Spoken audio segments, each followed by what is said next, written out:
I'm a commercial airline pilot. I've flown senators, tech billionaires, and people who treat flight attendants like servants. But the man who boarded my charter flight in Memphis didn't speak. He barely looked at me, then somewhere over Missouri, 30,000 feet above ground, he handed me a note that changed everything. It said, "I know who you are and I've been waiting for you. If you love stories about unexpected love, subscribe now and hit the bell so you never miss one. My name is Jensen Hale. I've been a commercial pilot for 12 years, split between cargo runs and charter work.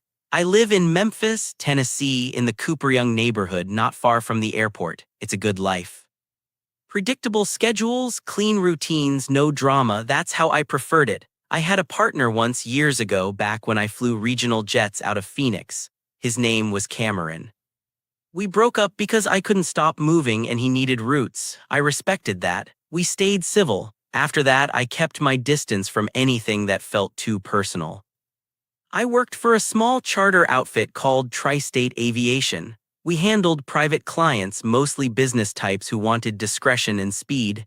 The job paid well. I didn't ask questions. I just flew the plane and went home. On a Tuesday in late October, dispatch called me in for a last-minute booking. The client was flying from Memphis to Denver direct, no stops. The manifest listed one passenger, no name, just a client code. That wasn't unusual. Some people valued privacy. I prepped the jet, filed the flight plan, and waited on the tarmac. He arrived in a black sedan just after noon. The driver opened the door and a man stepped out. Tall, maybe 6'2", dark hair, gray at the temples. He wore a charcoal suit that fit like it was tailored on his body. No tie, white shirt open at the collar. He carried a leather messenger bag and nothing else. He didn't look around. He walked straight toward the plane. I met him at the steps. I extended my hand. "Good afternoon, I'm Captain Hale. I'll be flying you to Denver today." He looked at my hand for a beat too long, then shook it. His grip was firm, controlled. His eyes were pale green, the kind that looked gray in certain light. He didn't smile, he didn't say a word, he just nodded once and climbed the stairs. I stood there for a moment, thrown off. Most clients were chatty or at least polite. This man acted like I didn't exist. I told myself it didn't matter. I wasn't there to make friends. I followed him up, secured the cabin, and went to the cockpit. We took off on schedule.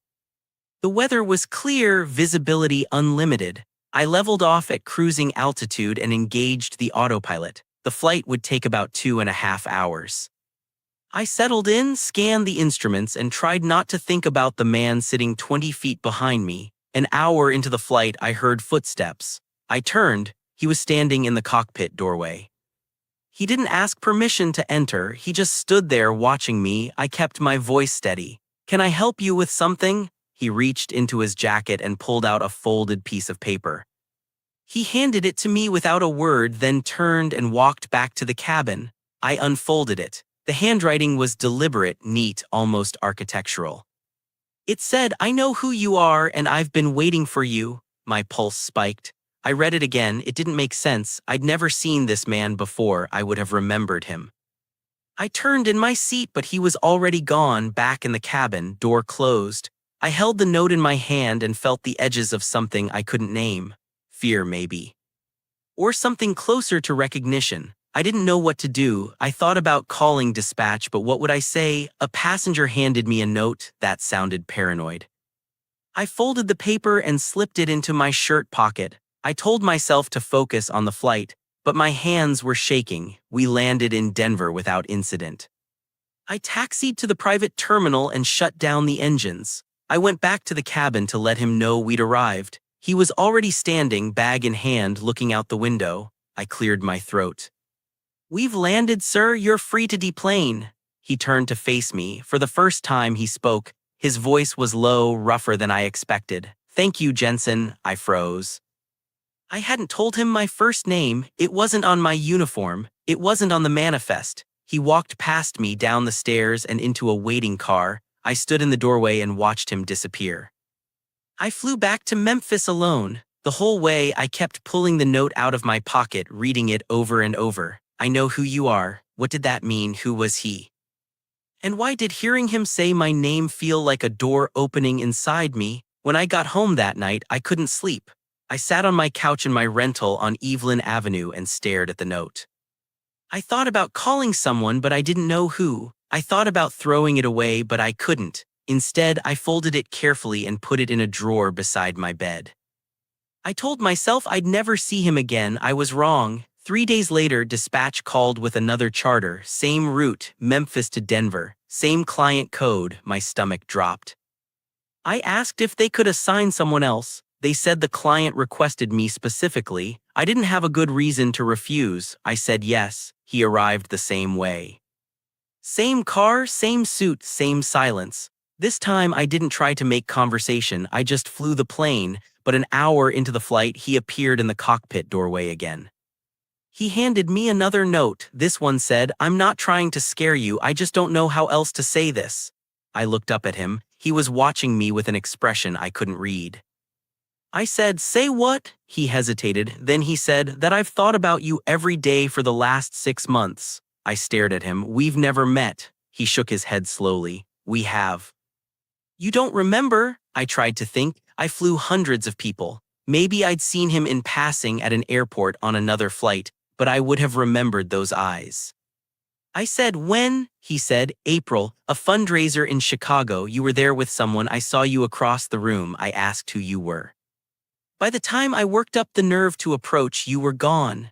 I remembered the fundraiser. It was for an aviation nonprofit. I'd gone with a friend, stayed an hour, left early. I didn't remember seeing him. I said, "Why didn't you just introduce yourself then?" He said, "You were with someone. I didn't want to intrude." The friend he'd seen me with was just that, a friend. But I didn't correct him. I said, "So you booked a charter flight to tell me this?" He nodded. "I didn't know how else to reach you. I tried finding you online. You don't exist. No social media, no public profile. So I hired a firm to track you down. They found the company you work for. I booked the flight." I should have been angry. It was invasive, obsessive even. But I wasn't. I was something else. Shaken maybe, flattered, confused. I said, "You don't even know me." He said, "I'd like to." I didn't know what to say. I looked at the instruments, at the sky ahead, at anything but him. Finally, I said, "What's your name?" He smiled for the first time. It was small, cautious, but real. He said, "Bennett." Bennett Cross. Bennett flew with me 4 more times over the next 2 weeks. Each time he said a little more. I learned he was 41, 2 years older than me. He ran a private equity firm that specialized in infrastructure and sustainable development. He'd grown up in Illinois, went to Wharton, lived in Denver now in a house near Washington Park. He didn't talk much about his personal life and I didn't push. I got the sense he'd been alone for a long time, the same way I had. On the 5th flight, I broke protocol. I told him to meet me in the cockpit after we leveled off. He did. I let him sit in the co-pilot seat. It was against a dozen regulations, but I didn't care. I wanted to see his face when I showed him what I saw every day. We flew over the Rockies at sunset. The light hit the peaks and turned them gold. He didn't say anything, he just looked. When we landed, he asked if I'd have dinner with him. I hesitated. I'd spent years keeping work and life separate, keeping people at arm's length, but something about Bennett made me want to say yes. So I did. We met at a place called The Reger, a quiet restaurant near Union Station. It was my first time in Denver outside of the airport. Bennett was already there when I arrived, sitting at a corner table reading something on his phone.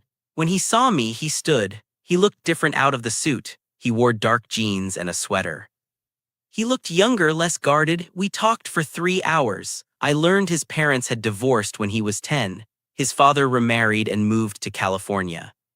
His mother raised him and his sister in Evanston. He studied economics because it made sense, but what he really loved was design, buildings, cities, systems. He said he liked the idea of making things work better than they did. I told him about growing up in Amarillo, about learning to fly in the Air Force, about the years I spent moving from base to base, city to city. I told him about Cameron, about how I'd chosen the job over the relationship and regretted it for a long time. Bennett listened without interrupting. When I finished, he said, "Do you still regret it?" I thought about it. I said, "No, I think we both needed different things. It just took me a while to accept that." He said, "That's fair." I asked if he'd ever been in a long-term relationship. He nodded. "Once. His name was Eric. We were together for 5 years. It ended about 3 years ago. He wanted to get married, adopt kids, build a life. I wasn't ready. I thought I had more time. By the time I realized I wanted those things too, he'd moved on." I said, "Do you still want them? Marriage, kids, all of it?" He looked at me. "I want to be with someone who understands what it means to build something that lasts. I don't know if that includes marriage or kids. But I know I don't want to be alone anymore." I felt something shift between us. It wasn't just attraction, it was recognition. I said, "I don't know if I'm good at this, relationships. I'm gone a lot. I don't stay in one place. I'm not easy." He said, "I didn't ask you to be easy. I just asked you to have dinner." I smiled. I said, "Okay." We saw each other every time I flew to Denver after that. Sometimes it was just coffee near the airport. Sometimes he'd pick me up and we'd drive into the mountains just to get away from the noise. He showed me places I'd never thought to visit: Red Rocks, Estes Park, a small town called Leon where we had breakfast in a diner that served the best pancakes I'd ever tasted. He didn't try to rush anything, he just let it unfold. By December, I realized I was in love with him. I didn't plan it, I didn't see it coming, it just happened. I was lying in bed one night in Memphis, and I thought about the way he looked at me when I talked, the way he listened like every word mattered. I thought about the way he touched my hand across the table, careful like he was asking permission. And I knew I didn't tell him right away. I wanted to be sure. I wanted to make sure this wasn't just the thrill of something new, the romance of a man who'd gone to extraordinary lengths to find me. So I waited. In January, Bennett asked me to spend a weekend with him in Denver. Not just a dinner, not just a few hours between flights, a real weekend. I said yes. I took 2 days off, something I almost never did, and flew out on a Friday morning. He picked me up at the airport. We drove to his house, a renovated Craftsman on a tree-lined street. It was beautiful, clean lines, warm wood, windows everywhere. It felt like him. We spent the weekend cooking, talking, walking through the neighborhood. On Saturday night, we sat on his couch and he asked me what I wanted, not in a philosophical way, in a real, practical way. He said, "If you could have anything, what would it look like?" I thought about it. I said, "I'd want to feel like I belong somewhere. I've spent my whole life moving. I'm good at it, but I'm tired. I want to come home to someone and feel like I'm exactly where I'm supposed to be." He said, "What if that someone was me?" I looked at him. I said, "Is that what you want?" He said, "Yes." I kissed him. It was the first time. It felt like stepping off a cliff and finding solid ground. We didn't rush into anything. I still lived in Memphis. He still lived in Denver, but we made it work. I rearranged my schedule so I could fly into Denver more often. He started flying to Memphis on weekends. We talked every night, even if it was just for 10 minutes before bed. We built something slow and steady, the way you'd build a house. Foundation first, then walls, then windows. By March, I knew I wanted more. I didn't want to keep flying back and forth. I didn't want to live in 2 cities. I wanted to wake up next to him every morning, so I made a decision.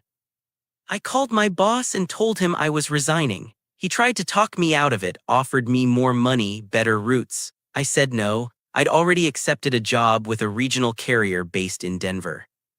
It was less prestigious, less money, but it meant I could be home more. It meant I could build a life. I told Bennett over dinner at a place called Mercantile. He'd been talking about a project in Boulder, something about affordable housing and transit access. I waited until he finished, then I said, "I'm moving to Denver." He stopped mid-sentence. He said, "What?" I said, "I gave notice at Tri-State. I start with Rocky Mountain Airways in May. I'm moving here if that's okay with you." He didn't say anything. He just stood up, walked around the table, and pulled me into his arms. He held me so tight I could feel his heartbeat. He said, "It's more than okay." I moved in June. Bennett helped me pack, drove down to Memphis, and loaded everything I owned into a truck. It wasn't much. 12 years of moving had taught me to travel light. We drove back to Denver together, talking the whole way, stopping at roadside diners and cheap motels. It felt like the start of something I'd been looking for my whole life. The first few months were an adjustment. I'd lived alone for so long I'd forgotten what it was like to share space with someone, but Bennett was patient. He didn't push, he just made room. We figured out routines. I'd wake up early for flights, he'd leave coffee on the counter and a note by the door. I'd come home and find him in his office working late, and I'd sit on the floor beside his chair until he noticed me and smiled. By September, it felt like we'd always been together. We had our rhythm, our inside jokes, our favorite restaurants, our weekend hikes, our life, but I knew there was something we hadn't talked about.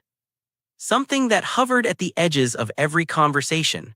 Bennett had said he wanted to be with someone who understood what it meant to build something that lasts.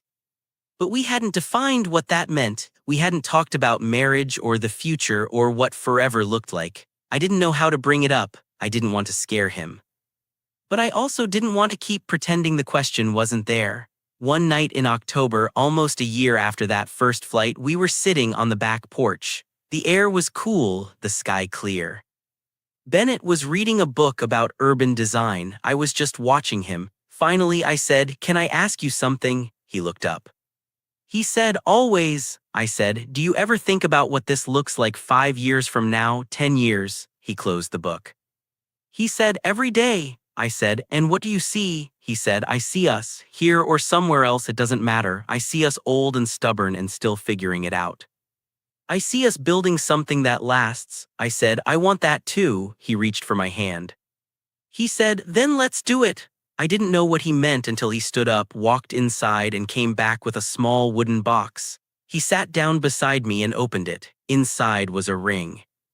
Simple, silver, no stones. He said, "I bought this 3 months ago. I've been waiting for the right moment. But I don't think there's ever going to be a perfect moment, so I'm just going to ask.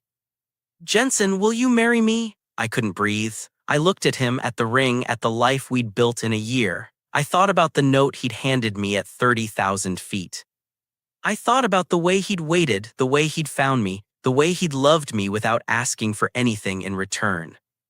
I said yes. We got married in December, a small ceremony at the Denver Botanic Gardens. Just a few friends, Bennett's sister, my mom who flew in from Texas. It was quiet, personal, exactly what we wanted. We didn't go on a honeymoon right away. We just went home to the house we'd made together and spent the weekend doing nothing. It was perfect. I kept flying, Bennett kept working, but something had shifted. We weren't just two people living together anymore. We were building something intentional. We talked about the future more openly now. We talked about maybe buying land outside the city, designing a house together. We talked about cutting back on work in a few years, traveling more, spending time in places we'd never been. We didn't talk about kids. That conversation felt too big, too uncertain, but we didn't close the door on it either. In February, Bennett's firm took on a project in Memphis. It was a redevelopment initiative, public-private partnership, something about mixed-use housing and green space. He asked if I wanted to go with him for the kickoff meeting. I hadn't been back to Memphis since I'd moved. I wasn't sure how I'd feel, but I said yes. We flew in on a Thursday. I showed him Cooperyoung, the neighborhood I used to live in. We walked down the streets I used to walk, past the coffee shop I used to go to every morning. It felt strange, like visiting a past life, but it didn't hurt. It just felt distant. Bennett asked if I missed it. I said no. I told him the truth. I said, I never felt like I belonged here. I was just passing through. Denver feels different. It feels like home. He smiled. He said, good. We stayed 3 days. Bennett met with city planners and nonprofit leaders. I tagged along to some of the meetings just to see what his work looked like up close. I was struck by how seriously people took him, how much they trusted his vision. He didn't talk over anyone. He listened. He asked questions. He made people feel heard. I'd always known he was smart, but watching him work, I realized how rare that kind of leadership was. On our last night, we had dinner at a place overlooking the Mississippi River. The sun was setting, the sky streaked orange and pink. Bennett said, I've been thinking about something. I said, what? He said, what if we did this together, not the firm, not the flying, but something else, something we build from the ground up. I said, like what? He said, I don't know yet, but I think we'd be good at it. You understand systems, logistics, people. I understand money, design, infrastructure. We could do something that matters. I thought about it. I'd spent my whole career following other people's plans, flying other people's routes. The idea of building something with Bennett, something that was ours, felt both terrifying and right. I said, let's talk about it. He said, okay. We flew back to Denver the next morning. Over the next few months, we started talking in earnest. We didn't have a clear plan yet, but we had ideas. Bennett was interested in affordable housing and sustainable transit. I was interested in access mobility, how people got from one place to another. We talked about starting a nonprofit or maybe a consulting firm, something that worked at the intersection of infrastructure and equity. It was abstract, undefined, but it felt good to dream together. In May, something happened that changed everything. Bennett's firm was approached by a coalition of cities in the Mountain West. They wanted to pilot a new kind of regional transit system, something that connected smaller towns to larger hubs without relying on cars. It was ambitious, complicated, exactly the kind of thing Bennett loved, but it would require him to travel constantly for the next 2 years. He'd be gone more than he was home. He told me about the offer over breakfast one Saturday. He said, I don't have to take it. If it's too much, I'll say no. I looked at him. I thought about all the times I'd chosen work over connection, all the relationships I'd let slip away because I didn't know how to hold on. I thought about Cameron, about the way I'd let him go because I didn't know how to stay. I didn't want to make the same mistake. I said, is this something you want to do? He said, it could change how people move through entire regions. It could change lives. But not if it costs me you. I reached across the table and took his hand. I said, it won't. Take the job. We'll figure it out. He said, are you sure? I said, I'm sure. He took the job. The next 2 years were hard. He was gone 3 weeks out of every month. I picked up more hours flying to fill the time. We talked every night, but it wasn't the same as being together. I missed him. I missed the routines we'd built, the quiet mornings, the weekends in the mountains. But I also saw what the work meant to him. I saw how alive he was when he talked about the progress they were making, the towns they were connecting, the people whose lives were changing. I didn't want to take that from him. I thought about the conversation we'd had about building something together. I realized that sometimes building something means giving the other person space to build their own thing first. So I did.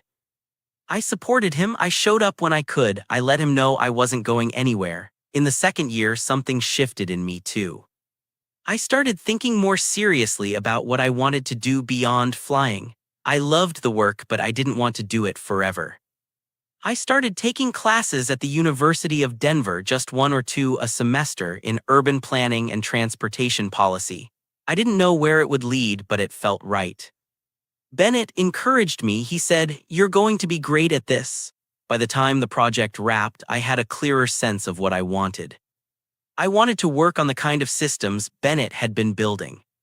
I wanted to help design transit networks that actually served people, that connected communities, that made it easier for people to get where they needed to go.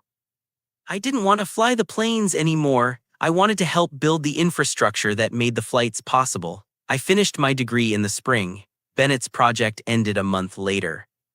We both came home at the same time, exhausted, changed, but still together. We sat on the back porch, the same place he'd proposed, and we talked about what came next. I told him I wanted to start something new. He said, let's do it together. We spent the summer planning. By September, we'd filed the paperwork for a nonprofit called Access Collaborative. Our mission was to help small and mid-sized cities design affordable, sustainable transit systems. Bennett brought the funding and the network. I brought the planning and the operations. We brought in a small team, people we trusted, people who cared about the work as much as we did. It was slow at first, but it grew. 3 years later, we'd worked with 12 cities across the West. We'd helped launch bus rapid transit lines, bike share programs, rural van services. We'd helped connect people who'd been isolated for years. It wasn't glamorous.